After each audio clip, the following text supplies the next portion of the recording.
전도 2014 흔적을 갖자. 아멘.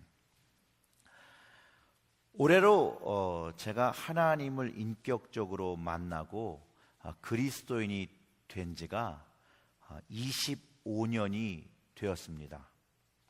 그 중에 21년은 미국에서 살았습니다. 물론 89년 이전에도요, 교회를 다녔었습니다. 그런데 성령으로 거듭나질 않아서 사실 주님이 정말 누구인지, 또 하나님이 누구인지 모르고 교회를 다녔던 시간이 있었습니다.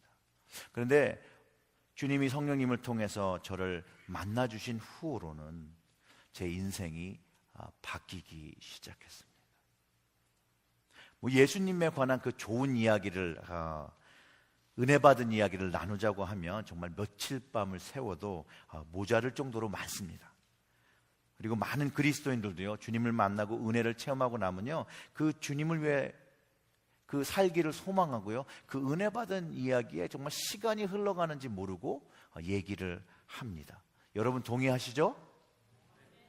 저 역시 주님의 그 깊은 은혜를 체험하면서요, 주님의 임재를 경험하며 자유함과 평안함, 구원의 기쁨을 누릴 때 주님을 쫓기를 소망했었습니다. 주님을 기쁘시게 해드리고 싶었습니다. 정말 예수님이 계셔서 참 행복합니다. 여러분도 그러실 거라고 제가 믿습니다. 근데 저 부족하지만요, 주님을 기쁘게 해드리고 싶은 그 마음인데, 그래서인지 늘 제가 고민하며 기도하는 기도 제목이 하나 있습니다. 근데 이 기도 제목은요, 저뿐만 아니라 다른 목회자들 또 많은 그리스도인들이 함께 고민하고 기도하는 그 기도의 제목들입니다. 그게 뭐냐면요, 어떻게 하면 하나님과 주님이 기뻐하시는 교회를 세울 수 있고 만들 수 있냐는 것입니다. 그것이 고민이자 기도 제목입니다. 특별히 요즘 부쩍 교회에 대하여 반대하고 기독교를 반대하는 그룹들이 뉴스를 통해서, SNS를 통해서 기독교 신앙을 반대하는 글을 올리고 동조하는 사람들을 모으고 연합하는 일들을 하고 있습니다. 물론 성경이 말하는 영적 전쟁이기 때문에, 영적 전쟁 시대에 살고 있기 때문에 그렇다라고 말할 수 있습니다. 주님을 전하고 복음을 선포하는데 분명히 예수님도 어려움과 고난과 역경이 있을 거라고 예수님도 말씀하셨습니다. 맞습니다. 그런데 요즘 기독교가 맞이하는 어려움은 주님이 성경을 통해서 말씀하셨던 그 어려움과 조금은 다르다라는 것이에요. 왜냐하면 그 어려움의 그 빌미를 교회와 그리스도인들이 제공한다는 것이 조금 다릅니다. 이전에는 예수님을 선포하는 것으로 핍박과 고난을 당한다고 했는데, 이제는 핍박과 고난, 어려움을 갖는 것이 근본적으로 교회와 그리스도인들과 목회자들의 삶의 왜곡된 모습을 비판하며 그 근본적인 신앙이 잘못되었다라고 비판한다는 거죠. 그리고 우리 안에서 일어난 사건, 사고들로 인해서 복음의 그 본질을 잘못됐다라고 얘기한다는 것이죠. 특별히 믿는 자들의 비윤리적이고 비신앙적인 행태를 지적하고, 그리스도인들의 삶의 타락한 또 이기적인 모습을 비판하고, 특별히 이것들이 정치와 연결되어 문제되어질 때 그 근본적인 신앙이 흔들려지고 있다는 것이에요. 어떨 때 이 근본적인 신앙이 흔들리냐면요, 신앙의 기간이 짧거나 아직 예수님의 복음으로 거듭나지 않은 그리스도인들에게는 치명적이라는 것입니다. 치명적으로 생각하는 게 뭐냐면, 계속해서 내가 이 신앙생활을 해야 되는가 하는 고민을 들게 하고, 젊은 층에게는요, 교회와 그 신앙에서 멀어지게 하고 떠나가게 하는 결과를 낳고 있다는 것입니다. 이런 현실을 보면서 하나님과 주님이 기뻐하실까? 하며 생각을 할 때 오늘 이 본문의 말씀이 떠올랐습니다. 그러면서 추수할 것이 많은데 일꾼이 적다라는 오늘 본문의 말씀을 기억나게 해 주셔서 그 본문을 좀 찾아보았습니다. 그리고 주님이 기뻐하시는 일이 무엇인지 다시 한번 생각해보고 또 깨달을 수 있는 그 시간을 제가 갖고 그것을 오늘 함께 나누려고 합니다. 주님은요, 원하시는 게 너무나도 명확해요. 주님은 추수를 원하신다는 거예요. 그리고 추수된 열매로 기뻐하신다라고 말씀하십니다. 이 주님이 원하시는, 하나님이 기뻐하시는 추수, 영혼 구원, 즉 그리스도의 사명을 오늘 좀 생각해보고 묵상해보기를 소원합니다. 그리고 얼마나 주님은 이 추수 사역을 중요하게 생각하게 하셨는지도 우리 한번 돌아보기를 원합니다. 또 이 사명에 우리는 얼마나 우리의 삶을 드리고 있는지 돌아보는 시간을 갖기 원합니다. 또 예수님이 이 추수 사역을 얼마나 중요하게 생각했냐면 주님이 제자들을 보내실 때, 사람들에게로 보내실 때 세상과 열방을 생각하고 주님을 따르던 제자들을 보내셨다는 것을 다시 한번 묵상해 보기를 원합니다. 오늘 본문에 이렇게 시작되죠. 주께서 달리 70인을 세우사 친히 가시려는 각동 각초로 둘씩 앞서 보내시며, 주님이 가시기 이전에 먼저 제자들을 보내시고 있음을 알고 있고 70인이라는 말씀을 하고 계시는데, 유대인들에게는 이 70이라는 숫자가 세계와 열국을, 열방을 상징하는 숫자입니다. 그러기에 예수님께서 70인의 전도자를 세우셨다는 그 의미는요, 주님의 복음이 전 세계로 전파되어야 함을 의미하고 계셨습니다.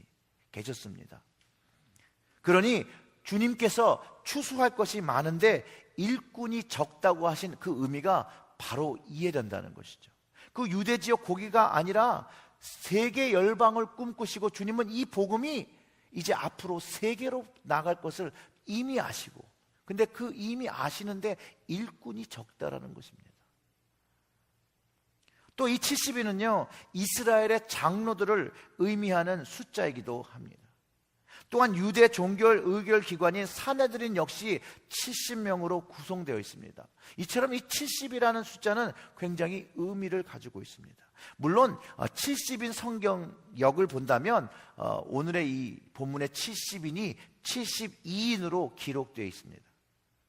물론 수의 견해가 조금 다르긴 해도 그 의미가, 이 수가 세계와 열방을 지칭하고 모든 교회가 복음을 열방까지, 세계 끝까지 전해야 하는 그 권위가 제자들에게 주어졌다는 말입니다.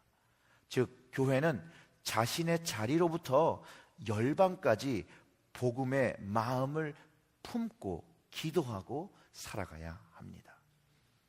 그 처음 성경이 말하는 것처럼 예루살렘으로부터 유대와 사마리아와 땅끝까지입니다. 있는 자리부터 시작되는 것이라고 분명히 예수님이 말씀하고 계시다는 것입니다. 마가복음 5장 18절과 20절에는요 예수께서 귀신 들려 광인으로 산 사람을 회복시킨 일이 있습니다. 그가 주님의 권세로 귀신들의 세력에서 풀려나서 자유함을 얻고 온전함을 얻었을 때 그는 그 예수님의 은혜로 말미암아 예수님을 쫓아가기를 소원합니다. 그때 예수님이 이렇게 말씀하셨습니다. 예수께서 별에 오르실 때 귀신 들렸던 사람이 함께 있기를 간구하였으나, 이 사람이 예수님과 함께 가기를 원했습니다.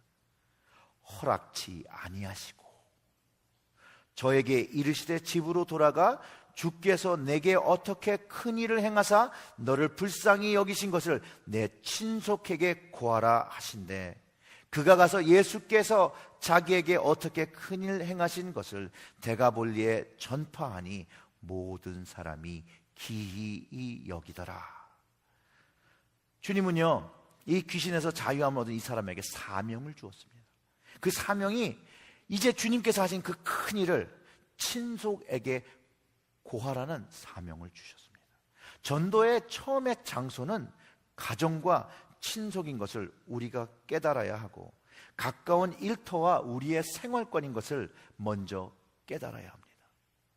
예루살렘으로부터 유대를 통하여 사마리아로 그 다음에 땅끝까지의 복음을 전하라 주님께서 말씀하신 것을 기억해 보아야 합니다. 우리의 삶 중심에서 주님이 주신 그 큰 애를 선포하고 영광 돌리고 살 때 사람들은 그 일을 기히 여기고 그 마음이 열리고 주님을 알기를, 주님을 듣기 소원하는 마음이 생기기 시작합니다. 이 일에 하나님과 주님은 주님을 경험하고 만난 모든 사람에게 이 사명을 주셨습니다. 다시 말하면 여러분은, 우리는 주님을 만난 경험이 있기 때문에 다른 사람들에게 전하고 나눌 그 사명이 있다는 말입니다.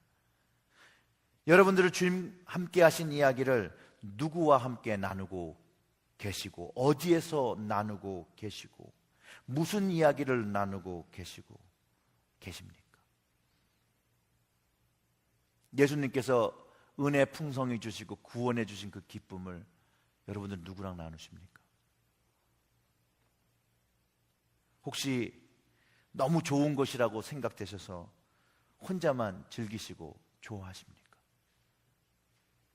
그런데 어떡합니까? 주님의 은총은 혼자만 즐기라고 주님이 말씀하지 않으셨습니다. 오히려 주님은 주님의 추수를 위해 일꾼을 부르시고 그 일꾼을 내보내어 주님이 하신 그 큰 일을 나누라고 하셨습니다. 바울이 이 복음을 전하고 나누는 것, 주님을 전하고 이야기하는 것을 이렇게 표현합니다. 복음을 전한다 해서 내가 어떠한 특별한 명예가 주어지는 것도 아닙니다. 나는 다만 복음을 전하는 일을 그만두려고 해도 그만둘 수가 없습니다. 복음을 전하지 않으면 나는 화를 당할 것입니다. 라고 고린도전서 9장 16절에서 고백합니다. 로마서 10장 13절부터 15절을 통해서 바울은 이렇게 고백합니다. 누구든지 주의 이름을 부르는 자는 구원을 얻으리라. 그런즉 저희가 믿지 아니하는 일을 어찌 부르리요? 듣지 못한 일을 어찌 믿으리요? 전파하는 자 없이 어찌 들으리요? 보내심을 받지 아니하였으면 어찌 전파하리요? 기록된 바 아름답도다 좋은 소식을 전하는 자들의 발이여 함과 같으니라고 하였습니다. 오늘 말씀을 통해서 여러분 모두는 주님의 보내심을 받아 복음을 전파하는 사명을 받았습니다. 여러분들이 말씀하지 않으시면 듣지 못하는 영혼이 있음을 기억하시고 책임감을 가지시고 주님께서 여러분에게 행하신 구원의 복음, 말씀의 진리를 주변 친지들과 나누시기를 주님의 이름으로 축원합니다. 8년 동안 감옥 생활을 한 마틴 미네르라는 목사님이 계십니다. 히틀러의 정권에 항거하다가 감옥에 갇히게 되었고 이제 감옥 생활을 다 마친 다음에 나와서 책 한 권을 썼습니다. 그의 책 가운데 이런 간증이 있다고 합니다. 어느 날 미네르 목사가 똑같은 꿈을 반복해서 꾸었다고 합니다. 그 꿈의 내용은요, 많은 사람들이 한 줄로 서서 하나님의 심판을 받는데 심판대 앞에 선 사람들은요, 한 사람도 뒤를 돌아보거나 딴짓하지 아니하고 자기 스스로를 돌아보며 자기의 죄와 하나님께 용서를 구하고 있었다고 합니다. 그런데 거기 그 줄 안에 유일하게 한 명이 이쪽 저쪽을 돌아보면서 죄 고받고 회개를 하지 않고 자꾸 변명을 늘어놓고 있더라는 것입니다. 그래서 누구인가 자세히 바라보니 그가 다른 사람이 아니라 히틀러였다라고 합니다. 그때 이 미네르 목사님이 하나님의 음성을 들으며 하나님이 이렇게 책망하셨다고 합니다. 히틀러가 이렇게 된 것은 바로 내 책임이다 라고 하셨답니다. 이 말을 들은 목사님이 깜짝 놀라며 하나님의 그 설명을 듣는데요, 그 책임의 이유가 내가 8년 동안 히틀러 정권에 대해 항거만 했지 한 번이나 그에게 전도했느냐? 내가 히틀러에게 만약 전도했다라면 그가 무서운 폭군이 되어 전쟁을 일으키지 않았을 것이 아니냐?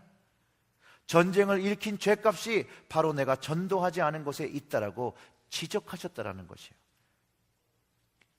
미네르 목사님의 개인적인 경험입니다. 그 후에 미네르 목사님은 가슴을 치고 통곡하면서 이 전쟁의 책임이 바로 나에게 있다고 하며 고백하고 회개의 눈물로 쓴 책이 바로 전쟁 백서란 책입니다. 저는 동의합니다. 우리가 전한 복음으로 인해 한 영혼이 변화될 때 그가 이 세상을 변화시킬 수 있는 그런 개연성을 가졌습니다. 그런 사람이 될 수 있습니다. 이 세상을 아름답게 만들고 세상 사람들에게 유익을 끼칠 수 있는 사람일 수도 있습니다. 또 세상에서 큰일을 하거나 아름답게 하지 못할지라도 그 영혼이, 한 영혼이 하나님께로 인도되어질 때 하나님 아버지의 기뻐하시고 즐거워하시는 모습을 상상해 볼 수 있습니다. 세상의 큰일을 감당하는 것보다 더 큰일을 감당하고 있는 것 아닌가 생각하게 됩니다. 그 이유는 하나님이 기뻐하시는 영혼 구원 사명을 감당하는 교회, 그럴 때 점점 감사가 늘어난다는 것이죠. 저는 신앙생활을 하면 할수록 하나님께 많은 감사를 드리게 됩니다. 그 이유는요, 하나님이 기뻐하시는 영혼 구원 사명을 감당하는 그 교회를 맡기시고 섬길 수 있는 기회를 주셨다는 것입니다. 하나님 나라를 대변할 수 있는 사명을 가지고 세워진 교회, 많이 부족하지만 맡겨주신 것에 과분히 여기며 감사를 드리며 섬기고 있습니다. 기도할 때 정말로 저같이 부족하고 낮은 자를 사용하셔서 주님의 그 추수 열매가 하늘 곳간에 쌓여지기를 기도하면서 더욱더 노력하고 충성합니다. 제가 읽은 좀 감동 있는 이야기예요. 제가 감동받은 이야기를 좀 나눠드릴게요. 어떤 한 분이 계신데 앞을 보지 못하시는 분이라고 합니다. 근데 이 장님이 지하철을 탈 때마다 성경책을 들고 간다고 합니다. 그리고 사람이 붐비는 자리에서 자리를 잡아 앉게 되면요, 옆에 분에게 성경을 이렇게 건네면서 아주 조용한 목소리로 성경 몇 장 몇 절을 좀 읽어주실 수 있겠습니까? 라고 물어본다고 합니다. 그리고 옆에 사람이 다 읽고 난 후에는요, 이렇게 말한다고 합니다. 읽은 부분을 제가 외워볼 테니 한번 맞는가 틀리는가 확인해 주시겠습니까? 라고 하면서 옆에 사람의 한 20여 분 동안 자신이 성경을 읽고 또 암송하는 말씀을 듣게 한다는 것입니다. 여러분, 이분이 주님을 얼마만큼 사랑하는지가 느껴지지 않으십니까? 많은 것을 깨닫게 하는 삶의 헌신입니다. 이분의 육체의 어려움이 그가 만난 예수님을 전하는 것을 절대로 막지 못합니다. 자신이 할 수 있는 최선의 것을 저는 드렸다라고 확신합니다. 그런데 우리는 현실이라는 것 때문에 이런저런 이유를 말하며 주님이 보내실 추수장으로 가지 않고 있지는 않습니까? 혹시 능력이 없다든지 똑똑하지 못하든지 아직 준비가 안 되었다든지 지금 그런 걸 할 분위기가 아니라든지 혹시 그러며 시간을 늦추고 있지는 않으십니까? 물론 주님이 보내시는 것은 절대로 안락한 곳이 아닙니다. 십자가의 길인 것을 주님이 분명히 말씀하셨습니다. 본문에서 말씀하시는 것처럼 갈지어다 내가 너희를 보냄이 어린 양을 이리 가운데 보내는 것 같도다 라고 하셨다는 거예요. 어린 양을 이리의 무리로 보내는 것 같지만 주님은 보내셔야 한다는 것이에요. 어린 양, 연약한 이를 험악한 곳으로 보내셔야 한다는 그 강한 의지가 이 말씀에 담겨 있다는 것입니다. 그 의지가 얼마나 강하시면 연약한지도 알고 어린 양인지도 알고 가면은 잡혀먹을 수 있는 그 확률이 더 많은데도 불구하고 예수님은 보내셔야 한다는 것입니다. 죽음의 자리죠. 그 자리에 가면 죽을 수 있는 그 자리에 보내신다는 말을 하면서 그곳을 갈 때 그것을 소명에 가는 자리로 여겨서 아무에게도 무난하지 않고 다른 것에 방해받지 말고 그 사명의 자리로 가줄 것을 부탁하고 계신 것입니다. 그래서 그곳에 갈 때 자기의 삶을 가꾸는데 시간과 노력을 사용하지 말고 하나님 사명에 그 순종하는 삶을 살으라고 말씀하시기에 전대나 주머니나 신을 가지지 말고 길에서 아무에게나 문안하지 말며 어느 집에 들어가거든 먼저 말하되 이 집은 평안할지어다 라고 말하라고 하셨습니다. 어린 양을 이리때로 보내신 예수님이 심정이 어떠셨겠습니까?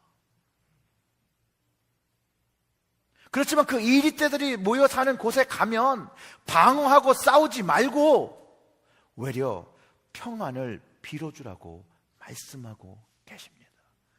어떤 평안일까요? 주님이 주신 평안입니다. 주님이 주신 평안을 전하라고 말씀하고 계십니다. 사랑하는 성도 여러분, 추수하는 주인 되신 예수님은요, 여러분들과 우리를 일꾼으로 사용하시기를 원하십니다. 주님도 그곳이 주님께서 가신 길처럼 머리 둘 곳조차 없는 어려운 길이지만 예수님이 먼저 가신 길이며 또 그 길을 걸어갈 때 더 많은 영혼, 한 영혼이라도 하나님께로 돌아오는 것을 깨닫고 어린 양이지만 이리때 어려운 곳으로 보내시는 것입니다. 그것을 깨달을 때 자신을 부인하고 자신의 십자가를 지고 주님을 쫓으라고, 주님도 그곳에서 세상이 끝날 그날까지 항상 너희와 함께 하시리라, 지난주에 함께 말씀 나눈 거죠. 그 약속의 말씀을 가지고 주님 보내신 그 자리에 가서 일을 하라고 말씀하십니다. 주님은 오늘도 주님의 일꾼을 찾고 계십니다.